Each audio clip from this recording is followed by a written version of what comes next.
Good afternoon, everyone. Welcome to this panel discussion. Today, we are talking about hardware and AI, and in particular, the agenda is to talk about new opportunities across the border. I have today three gentlemen. I have Rob McCreary, who is a Director of Innovation from Fusion Lab. Then I have Nathan Plummer from Venture Cafe Sydney. He's the Executive Director.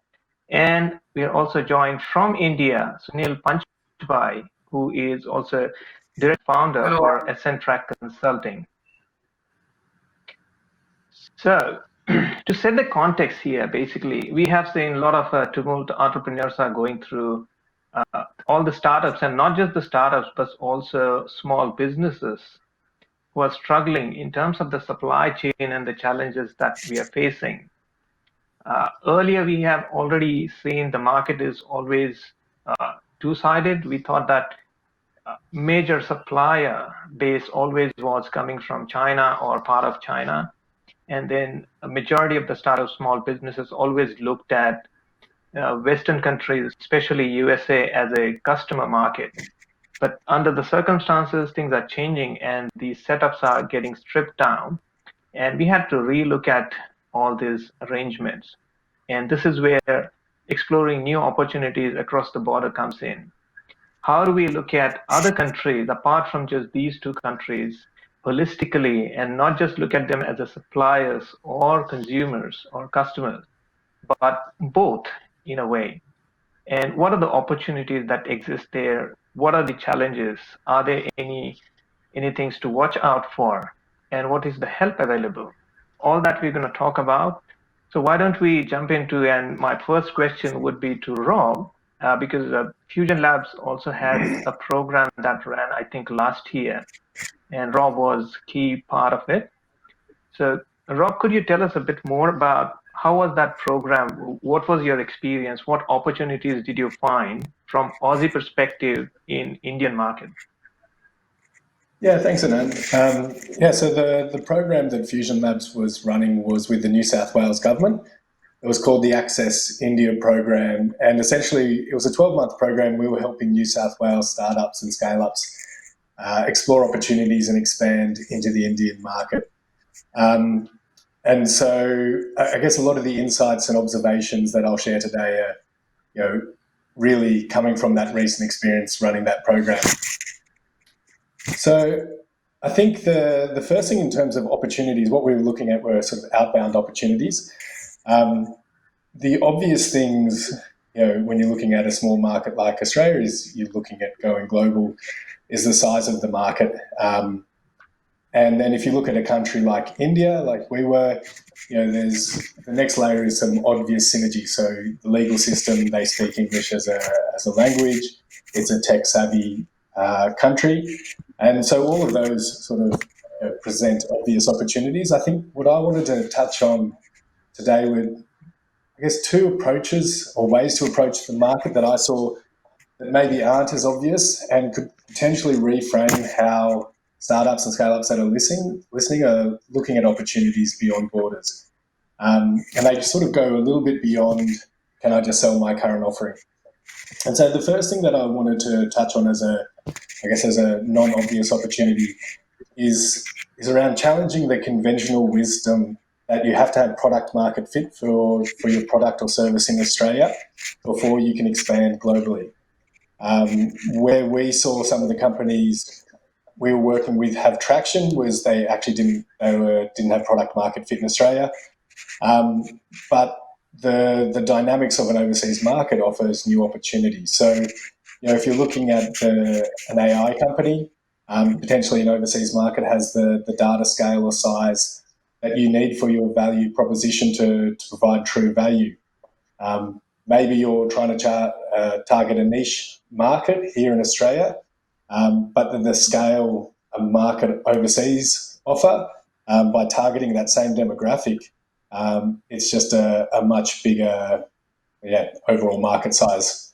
Or potentially we found companies were having success, just a completely new market segment that might not exist in Australia for legal reasons, regulatory reasons, and a whole range. I'll give you an example.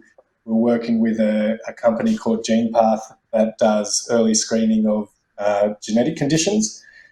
In Australia, you've got a newborn. Every newborn gets screened for 20 conditions, of the most common conditions. That doesn't exist in India. So straight away, that opened up a new market opportunity that wasn't immediately obvious here. So I guess my first point in terms of looking at opportunities is, challenge the thinking that you have to have a product ready in Australia to expand globally. My second point is understand where you fit in to the value chain. And I think there's two aspects of that. So the first is understanding yourself as a business and thinking beyond, we provide this product or service, to breaking that down into the component parts. If you're a hardware provider, probably there's some casing, there's sensors, there's edge computing, maybe there's an algorithm. Understanding what are the different parts of your product or service offering that provide value, that could potentially provide value to the market. And then the second part of that is understanding the market. When you're going overseas, particularly in a market like India, it's very active. There are lots of existing players, there's large tech companies, there's lots of startups and scale-ups. Key is understanding what they're doing, what value is already being provided to the market, and how can you either do something that they're not currently doing, or how can you do it better? So I guess the second point in terms of looking opportunities, don't just be closed off to selling your current product. Break it down into the component parts, understand the market and the value that the market's providing and where you can potentially fit into the ecosystem. So they're two initial thoughts. I'm sure there's lots more, but I'll leave it there for now and let other people have a chance to talk. Yeah, great. In fact, that you made some good points in terms of breaking down the product and trying to see which components actually fit to the market, because sometimes we see that as a full product, as a whole product, it doesn't fit. But when you break it down, it opens totally new opportunities, and that's something, a key thing to look at least in current times. But now I'm curious to understand Sunil's perspective from Indian side of things. When you look at Aussie market or any other market per se, let's take Aussie as an example. How do you see this from Indian perspective, and not just from consumer or customer perspective, but do you think suppliers also can be looked at? Well, to your question, Anand, before answering as a supplier or a customer, I will just give no current our background. Like the whole world, India is also has undergone a big, kind of a shake in terms of the economy and the GDP. Definitely, it's a very huge market, 1.3 billion plus population, multilingual, relatively young. So, and also it's dominated by a majority of the middle class, who is a major consumer. So this gives, it had given a threat, it has dipped the total economy, but things are looking very, very positive. There is a very good focus of the government in terms of the taxation, some reliefs and encouragement. So overall scenario is looking quite encouraging, and soon it will be on a recovery path, which will be one of the very high GDP rates overall. So with this background, as a supplier, India is almost like a third automobile manufacturer, and also having a good backup of the auto component manufacturing. In consumer durable also, there is a very good global presence, as well as there are so many companies. So going backward, the component manufacturing is a strength of India. At the same time, few of the things are also imported. So this is one, as a supplier, I can say, from India. Low cost of prototyping, being a, kind of a good availability of the engineers and the technical manpower availability, skilled manpower availability. This is also something like making PCBs, making the electronic atom in a prototype stage is something which can be looked into from India as a supplier. And as you see, as I told, this engineering and technical manpower availability is also quite good. You can see so many ODCs are set up in India because of the cost and because of the good level of the engineering, kind of aptitude. So these three things I would like to say that which can be considered as a supplier. While as a consumer, as India is majority from the agricultural background. 40% is also dependent on the manpower, is dependent on the agriculture. Over 30% GDP is from agro. So I feel there is still a scope to improve on the productivity and overall efficiency in the agro sector, like different ways of being more productive or avoiding losses. This is something which can be a focus. Being a market with a huge population, of course, in this COVID has made everybody aware of the health sector. So this is second area which I would like to say that India will be very much open to get things into. Even though pharma in India is good, but kind of other support services they will be most welcome. And like Globe, India is also now very much marching fast in the AI and Industry 4.0.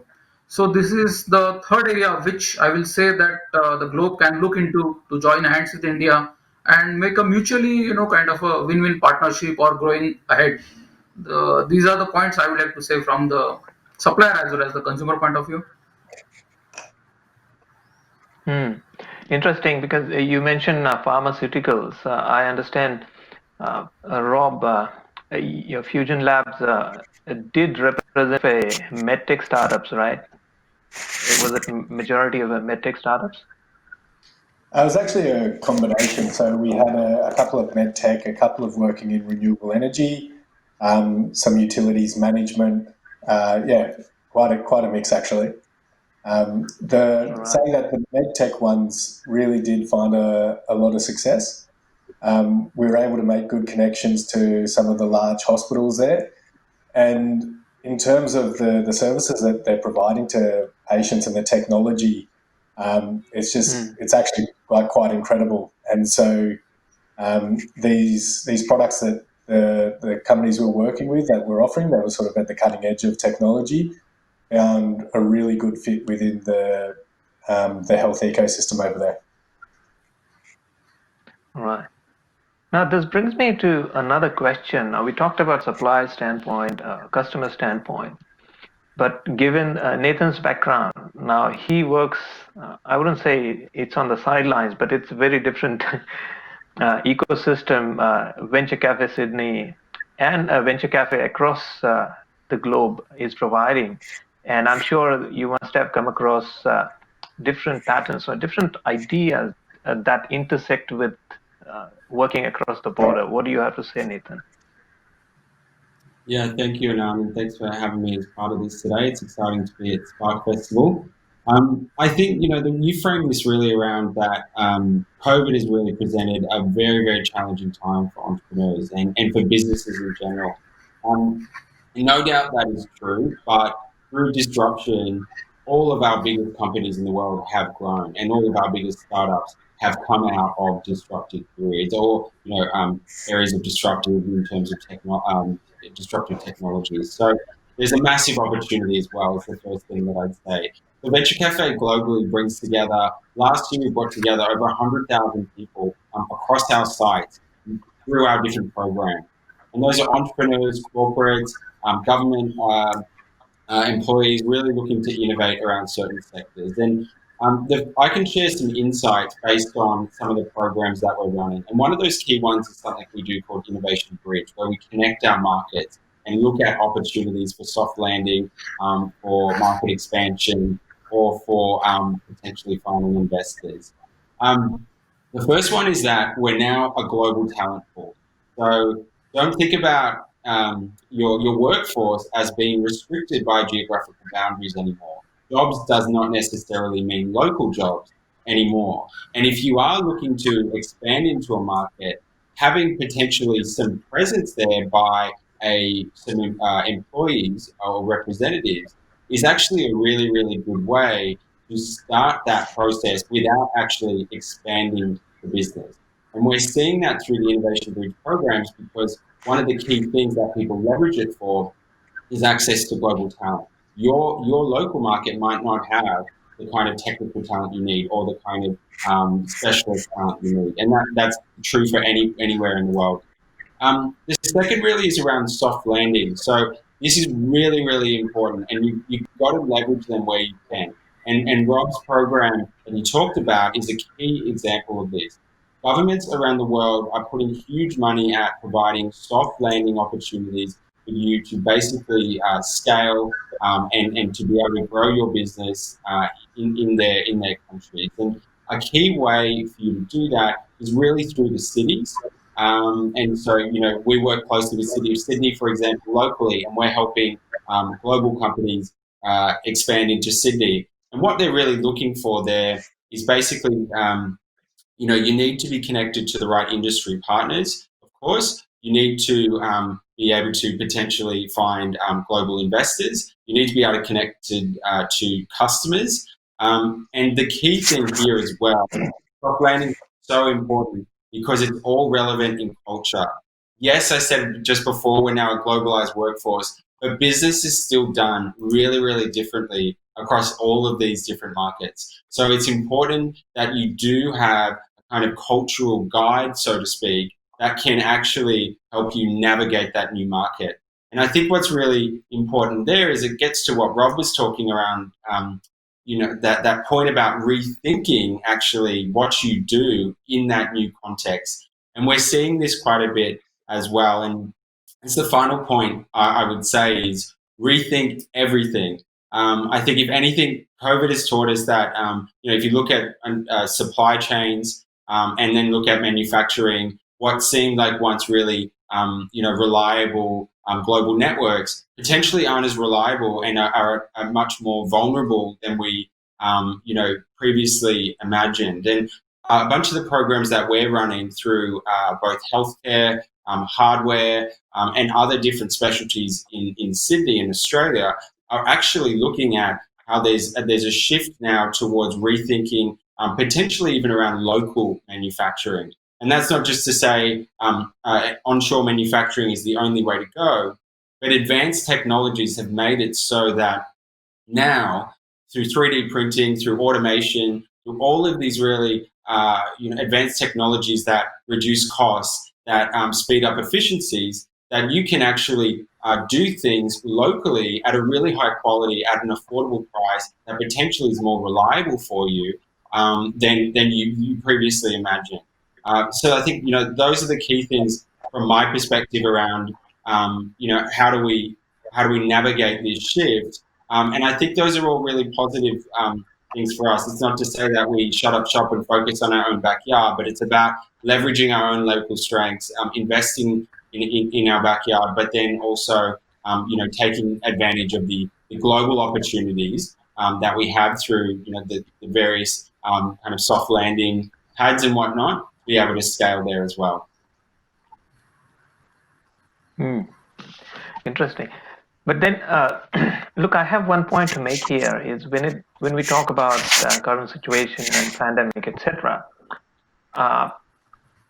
it's safe to assume that it may not happen again, at least pretty soon. So this kind of challenge probably may not be experienced again for a very long time. But then there would be other challenges which we often face. So would you like to highlight any such challenge that you have seen startups or small businesses facing when they try and venture across the border? Any one particular challenge and any antidote, if you may, to work with that challenge? Nathan? Yeah, I think one of the ones that we see quite often is actually around that cultural perspective, and I mentioned that before, and I know it's often an afterthought because now we're all on a lot of the same technologies, we're communicating across the same platforms, but actually that's one of the key things that comes back to us on the Innovation Bridge programs. It's that the value that they get is actually having that local guidance from experts, from city representatives, from the different industry hubs that are able to really advise them around, the local context and from a cultural perspective and a business cultural perspective, what is the right way to for your business to approach that. So that's one of the key things we see. And then I think the other point is really around what Rob was talking to before, and that's really around reimagining. You might have found a product market fit in Australia, but that doesn't necessarily mean that's like that's kind of your value proposition in another market. It's completely different, and I think that's a really big that's a scary thing for people to imagine, because generally you just think about scaling and kind of taking what you do and then being able to find new customers somewhere else. But I think it's about looking at your what you do in an entirely different context, and that's to me is one of the key things that the businesses are still struggling with. But if you're able to identify those opportunities, that's where we see the most benefit as well. Right, interesting. Because even when I talk with startups, entrepreneurs, and advise them, one of the key things I notice, and this often happens, is they're so much in love with the solution that we kind of ignore the problem. So when we want to go global, we think that whatever worked here is going to work everywhere. And when we get hit, the first punch comes in, we think that why is it not working? It should have worked because it worked in a local market. And that's where, to your point and Rob's point as well, that it need not be exactly the same product. You have to tweak it to the market and have a relook at it. So what do you think, Rob? Any other challenge that you experienced previously, and how did you resolve that? Yeah, it's kind of building on what you guys are saying. So I think the first one is, for me, the challenge is deciding if you should go in the first place. I mean, so just looking at a market such as India and saying, okay, that's a huge population. I'm going to take my product there. Like you said, you've got to figure out where you fit in the market, what value you're providing, if you provide any value at all. And I think one of the challenges is finding that information, and how do you research the market. And this is where I think programs like the Innovation Bridge that Venture Cafe are doing become really valuable, because I think my advice to people is talk to your peers. If you're looking at expanding to another market, there's lots of startups, there's lots of scale-ups, there's people who used to work for companies over there who work in the same field as you. So you really need to understand the market, and the best way to do that is talking to people who have experience in the market. And my first point of call is always talk to peers. You'll find, as a sort of sideline challenge, is there's plenty of people putting their hands up to be business partners and offering to take a slice of your company to make introductions.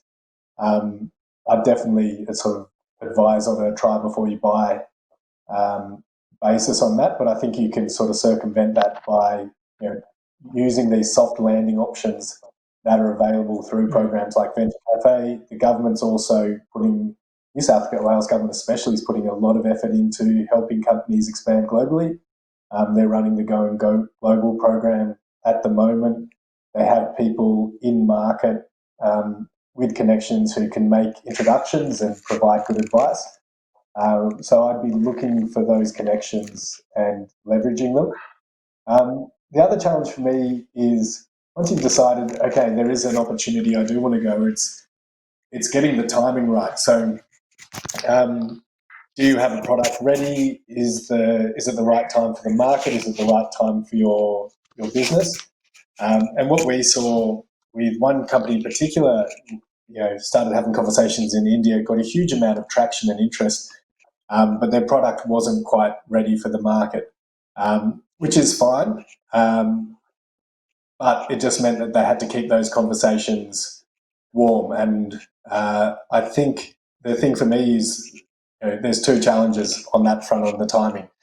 If you're exploring the market, you're starting to have these conversations, you realise that it's a good opportunity, but the timing's not right. The key is to keep those conversations, keep things warm, so when the opportunity comes up, then you're ready to go. If the timing is right, my advice is be ready to go. So everyone talks about going overseas can take time. My experience was, when companies or partners were ready to engage, they wanted to do it quickly.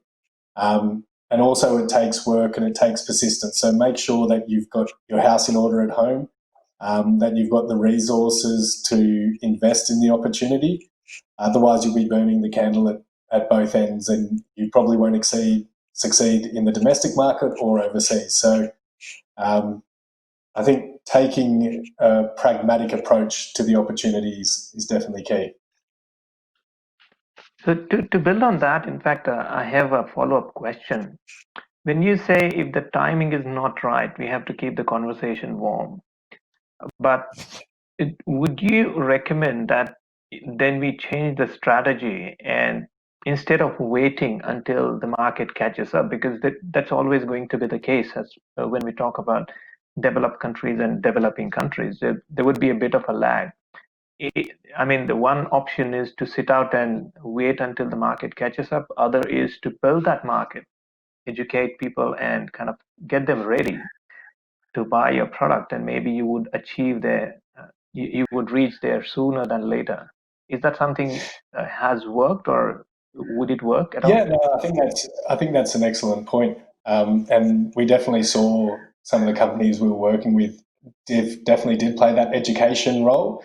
And the connections that they made, it was a lot of, this is what we can provide, this is where we see the value. I think the flip side of that is it's listening to the feedback that's coming back the other way to say, okay, that's the value, this is what we see in the market, and this is how we think it can work, and play that education plus learning role. And I think if you can keep those conversations going, then you're in a good shot for success. I think the key thing for me is, don't try and sell before you're ready. I'd focus on understanding and learning, and potentially educating, and then selling when the time's right. All right. Okay, interesting. So before Sunil joins in again, I guess he has got a disconnection. So maybe Nathan can answer this question. Now, I know Venture Cafe is not present in India at the moment. So what do you think in that case? If a company wants to explore that market, what are the other options? Have you come across any other options, or would you like to suggest something? Yeah, I mean, I think starting with what your local city and offers really is a great place to start. I mean, the program by Fusion Labs is led by New South Wales Going Global, New South Wales program. And those are initiatives really to help New South Wales-based businesses do that very thing, to be able to scale into these markets, or be able to find new partners or whatever, expand the business broadly. So from that perspective, I'd say wherever you are locally, your state in Australia would have similar programs, and it's not just India. There's programs that basically can kind of give you direct access, virtually or whatnot, into a lot of these markets. So I would say start with that. Start with your your various not only state programs but also your city. I mean, even we're supported by City of Ryde in Sydney, and they're doing a huge push on the basis that they're one of Australia's leading healthcare and medical precincts, and City of Ryde is not a place where everyone would say, oh, that's where I can go to scale into or expand into all of these overseas markets. But actually, that's one of the key reasons why they're backed Venture Cafe, and they've brought us into Australia. So I'd say from all levels, from local, city, as well as that state component, to see what's available. But a lot of it comes down to your networks as well. So really being able to reach out and leverage your different industry hubs that you're available, that you have around you. Venture Cafe is really a melting pot, so we try and see what's the opportunity at the intersection of all of these different industries and sectors and technologies. Could they solve really complex problems? But at the same time, you might be able to, for example, say in Australian Computer Society, or whatever it is around cyber, or Oz Biotech. Those would be great places to start as well, depending on what your area of specialty is. All right, that's excellent. I mean, in short, there is a support, and there is a support here as well as overseas. And in fact, Sunil has joined us back in, so maybe the next question goes to Apologies, him. there was some power problem. But Yeah. my question is, in fact, besides the power cut challenges, are there other challenges that startups should be worried about, and what are the antidotes? Okay. Like for the startups, the challenges, what I feel I'll categorize in two parts. One basically their say, hardware part, and one is the software part. For example, in the hardware, that is the business oriented, typically the cash flow remains a challenge. Initially, they are funded, there is some seed money. It comes in the rolling to set up their kind of a infra as well as the initial pitching. And then after 1 year, Hmm. getting a market and putting it into that, the cash flow always remains a problem. Second, typically the startups are technology oriented or a very core service oriented. So this brings their more focus over the generation of their concept. To promote it after 1 year, that becomes a challenge. So these two things like cash flow and the sales promotion, that in my view are a key challenge that are being faced by the startups.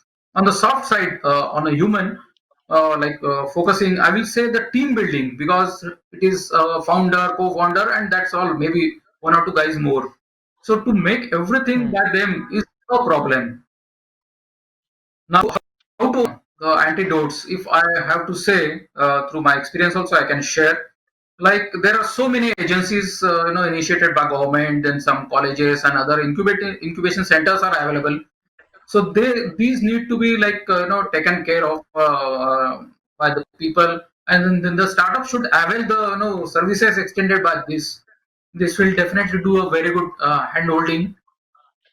Mentors are available who can share their experience and bring the startups out of kind of a with a systematic planning with the way they can guide. So in addition to the technical knowledge with the startups, the mentors can definitely assist them to take them ahead and also share the failures so that they are not repeated for the startups. Second antidote can be cross-border learning. Now, since like we are discussing India and Australia, so there I feel such a peer-to-peer sharing also can be of a help. So whatever challenges are faced in my similar kind of a startup, say for example it's a AI or it's a healthcare, if there is a cross connection with some other continent or some country or across the border, then that repeating the mistake or learning from somebody else's experience, that can be a very much helpful things. So on a challenge part, yes, cash flow, experience, and antidotes can be cross learnings as well as setting up relation, networking, and a proper incubation. That's what I would like to say.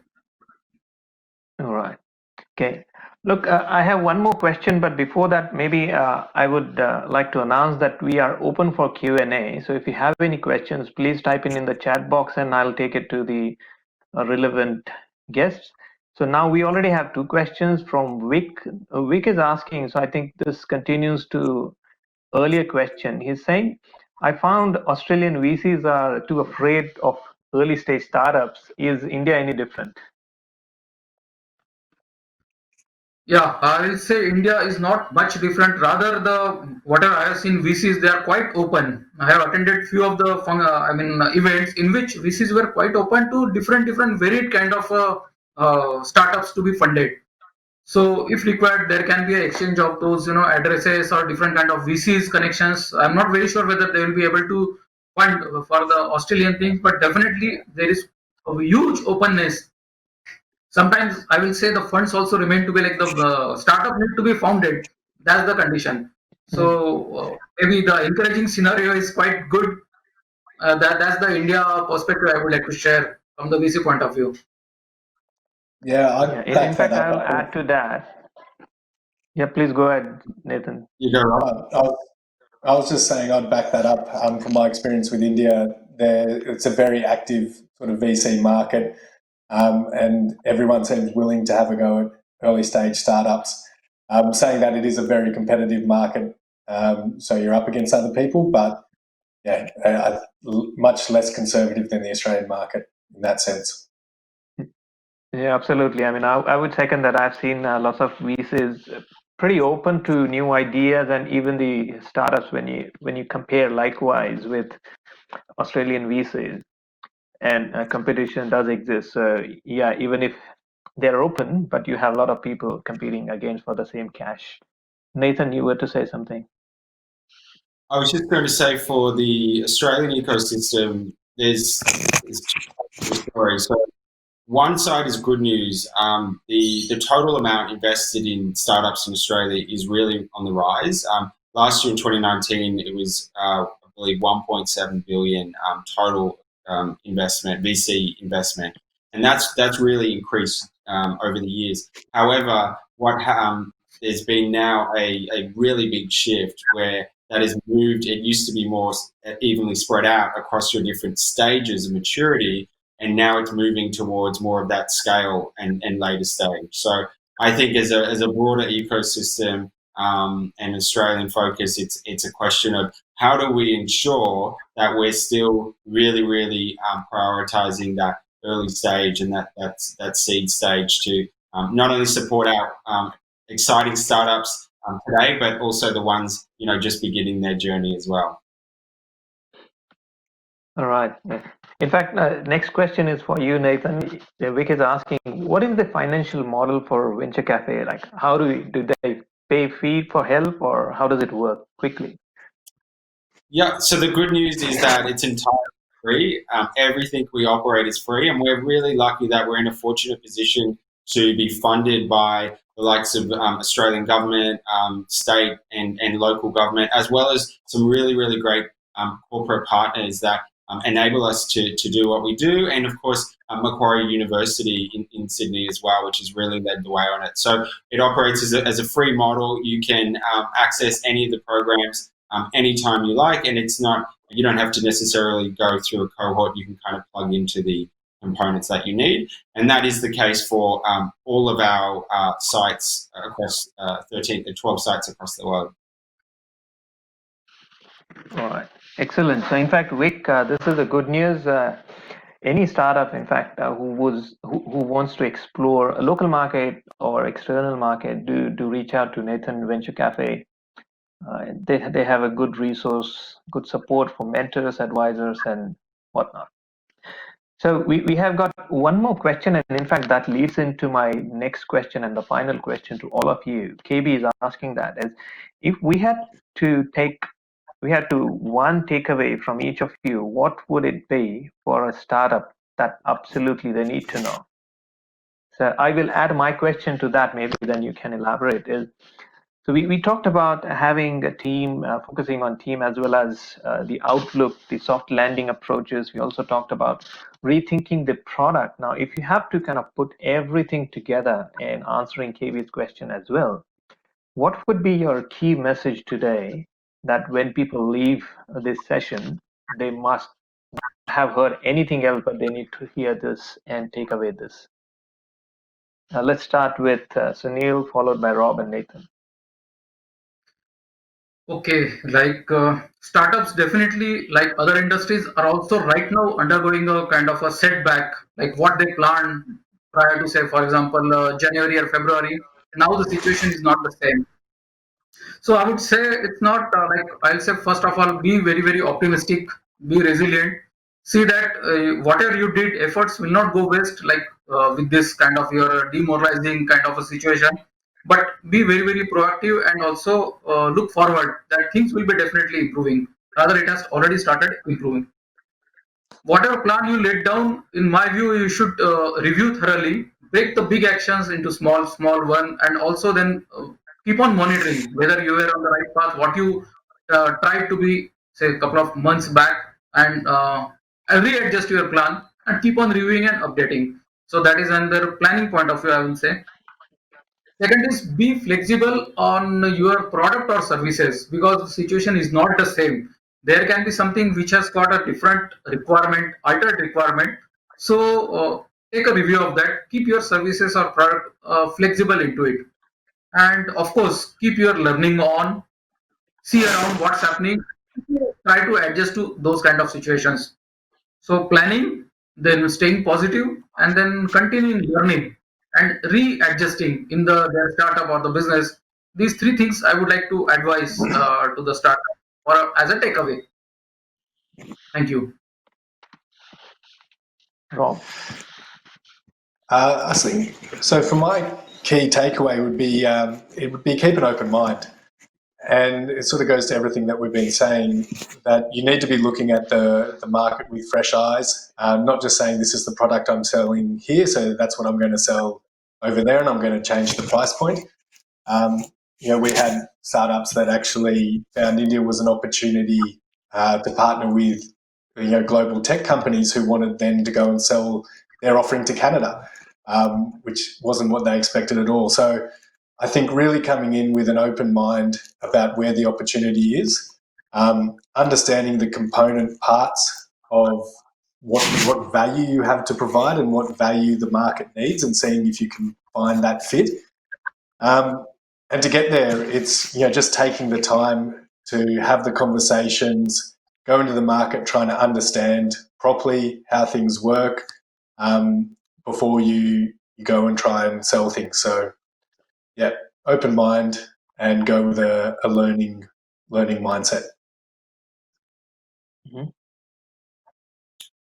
So I have, I guess, two things, and at risk of probably also summarizing a few things that themes here. But the first one is rethinking, and I think that's the point that all the panelists have made as well. But I think value has shifted now, and it's different, and it's we've seen that post COVID. And I know it seems like a simplistic thing to hang it on, but anything that was going to change has been accelerated by COVID. That might have taken years before, has just dramatically changed within the space of weeks or days. And so thinking about what your value is in this new context is critical, because some organizations are finding out they have more value than ever. And we kind of know which those are, and they're popping up in different ways. But others, of course, that's changing. And then the second one is really just about leveraging what's at your fingertips, so to speak. There's a great ecosystem around you, and I'm not just speaking for Sydney. I mean, I'm predominantly know the Sydney ecosystem, but there's fantastic things happening in all our major cities and even around regional hubs around Australia. Really, really leverage those. They're there, and their whole job and purpose is to help you succeed. So that would be my final takeaway for you. Excellent. Excellent. So, in fact, if I were to summarize this, I took away 3 key points here. And based on my understanding, my view of entrepreneurship and startups here, I think a key takeaway would be being flexible, because not just the times have changed, but as you start expanding, flexibility is one of the most needed trait here. Keeping open eyes, because what people see value in your product would be different from different market perspectives. Some people want to go by price point, some people want to go by the convenience and whatnot. So the value, what seeing from the customer's point of view in customers' eyes, is quite important. And yeah, again, look out for the ecosystem, and it's everywhere. It's available everywhere. It's just that you have to find, sometimes a little bit harder, but that's where we have to start looking at opportunities beyond borders and break the dot that we already have. In terms of, when we talk about a particular country, we always think that, oh, this is a good supplier base, oh, this is a good customer base. I think we have to think every country as a supplier as well as a customer, because both opportunities do exist. We just have to look at them and explore them. So great session again, and thank you, Vic, KB, asking questions, and Sunil for joining early this morning despite the challenges. Thank you so much. Rob, Nathan, thanks for your advice. Thanks for joining. You have a great day, everyone. Thank you so much. Thanks, everyone. Thank you.